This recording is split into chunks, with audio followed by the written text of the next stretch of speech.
All right, welcome back to WMMA Now with your host, Chuck Stevenson. And you know what? It is time to start getting hyped for this fight. I'm talking about the flyweight bout between Polyana Botelho and Yeon Kim that is set to go down at UFC 270 and Ngannou versus Gan on January 22nd of next year. This fight, I feel, has a lot going for it, and I feel like it is just going to go under the radar up until the fight happens.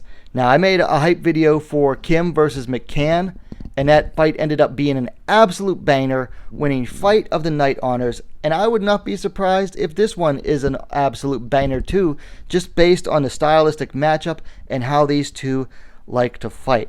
Another note to go into this one: both fighters are riding 2-fight losing streaks going into this bout, and it is likely a loser leaves town bout, which means that these fighters are even more likely to get in there and start throwing down and prove that they still belong in the UFC. So I am really excited about this fight, and I'm going to make sure that you guys are excited about it, and I'm going to keep spamming this video in order to make sure that you guys stay hyped about this fight, because I feel that it is worth it. Both fighters bring a lot of excitement and action into the octagon. So let's go ahead and take a look at the stats here. Now, Kim's the more experienced fighter with a record of 9-4-2 compared to Botelho's 8-4. Kim has, I believe, one more fight in the UFC compared to Botelho as well, so slightly more experience there. Now, Botelho is coming off of a unanimous decision loss to Luana Carolina in May of this year. Kim, on the other hand, is coming off of a unanimous decision loss to Molly McCann back in September of this year. So Kim is the fresher of the two, having fought more recently. Now, both fighters are the same age, 32, so they're right in that age where if they're going to do something with their careers, now is the time to do it, because they're not going to get any younger, and they're just about to start hitting that age where they might start to fall off. So for both of these ladies, it now is the time if they're going to turn their careers around and start making something of themselves. Taking a look at the height, Polyana Botelho is slightly taller at 5 feet 8 inches 173 centimeters to Kim's 5 feet 7 inch 170 centimeters. However, no surprise here, as she does in, I believe, every fight, Kim has a very sizable reach advantage, 72 inches 183 centimeters to Botelho's 67 inch 170 centimeters. So that's 13 centimeters or 5 inches of reach advantage to Yeon Kim. Now, as I mentioned earlier, both of these fighters are on a 2-fight skid and are likely on a chopping block.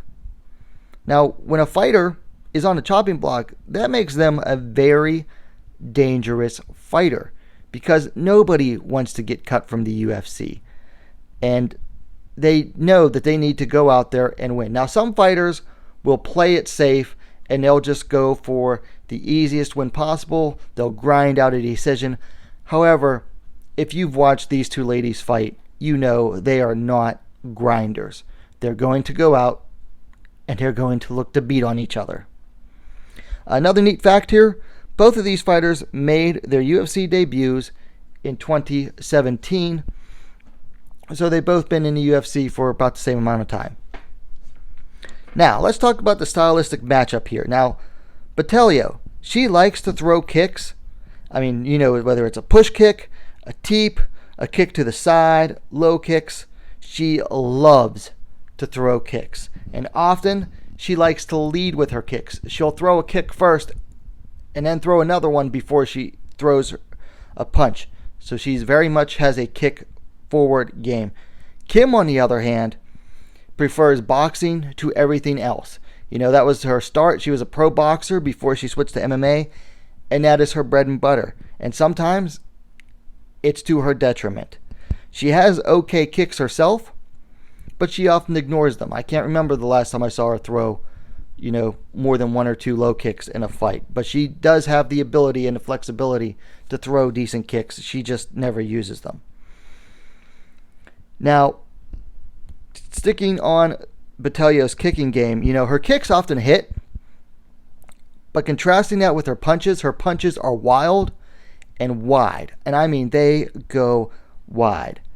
Now, whereas Kim, with her boxing game, she throws straight, has good timing, nice accuracy, and I'll tell you what, that right hook of hers is often money. You don't see that hook miss very often.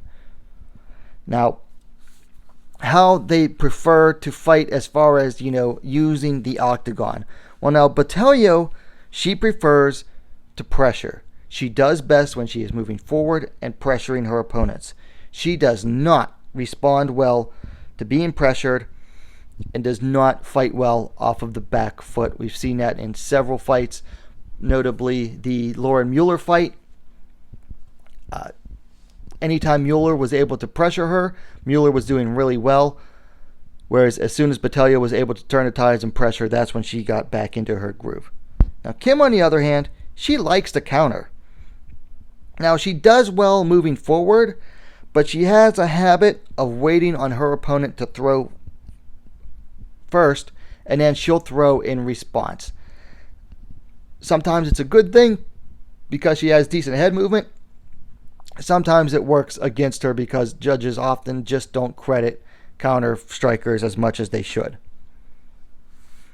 Now, Botelho, she works best on the outside to use her kicks or in the clinch because she has some really nice knees in the clinch. So she likes to be on the outside, landing those kicks, or she likes to get straight into the clinch and start landing some knees and using some Muay Thai.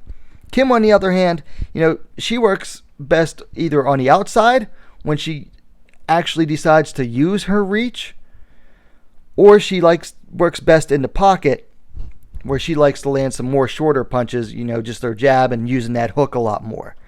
So both fighters do best on the outside, but they also do best in different ways in that Botelho likes the clinch, to go straight to the clinch, whereas Kim works best in the pocket. Now, a couple of random facts here or notes I had here. Like I said earlier, Kim has decent head movement. Should help her to avoid Botelho's, wild overhands. And I mentioned this earlier as well. While Kim has the reach advantage, unfortunately for her, it is often underutilized.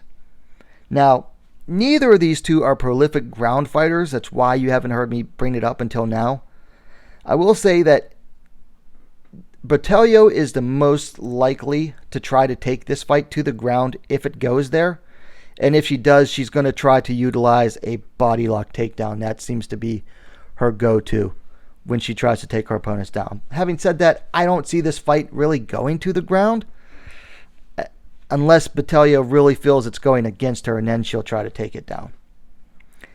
Now, as far as I see the fight going, I see Botelho trying to pressure forward, and I see Kim willing to give up, the control of the fight in order to land her counters. And like I said, both of these fighters, one likes to pressure, one likes to counter, and both of their strengths basically feed into each other. So it's going to make a really interesting clash of styles here. Botelho is going to move forward with her kicks and then try to close in for the clinch, whereas Kim is going to look to counter, and she's going to try to keep it in the pocket and try to prevent Botelho to getting into the clinch. Now, who does better at implementing their game? It's going to be a tight one. And if I have to make a pick now, I'm going to go for Botelho. She's just way more aggressive than Kim is. And like I said, Kim, because she likes to counter, she often gives up aggressiveness in the cage to her opponents. And that's what judges like. Judges like the more aggressive fighter. And they just don't credit counter fighters enough. You'll see it. It was a good example was Kim's last fight against Molly McCann. Kim was often landing better strikes, but because McCann was moving forward, she was scoring higher on the judges' cards. So if I got to pick a winner, I got to go with Polyana Botelho for now. But I am going to watch some more fight film leading up to this, and I do reserve the right to change it leading up to the closer the fight gets. So anyway, those are my thoughts on this fight. Yeon Kim versus Polyana Botelho. It goes down at UFC 270 and Ngannou versus Gane on January 22nd of 2022. Nice start to the new year. I would not be surprised if this fight gets fight of the night. I have high expectations for this fight to be an action-packed bout from bell to bell. So anyway, let me know your thoughts on it in the comments down below. If you liked the video, please give it a like, share it as well, share the wealth. And while you're at it, go ahead and subscribe to WMMA Scene Now, the most complete women's mixed martial arts dedicated platform on YouTube. Thank you for watching. We'll see you next time.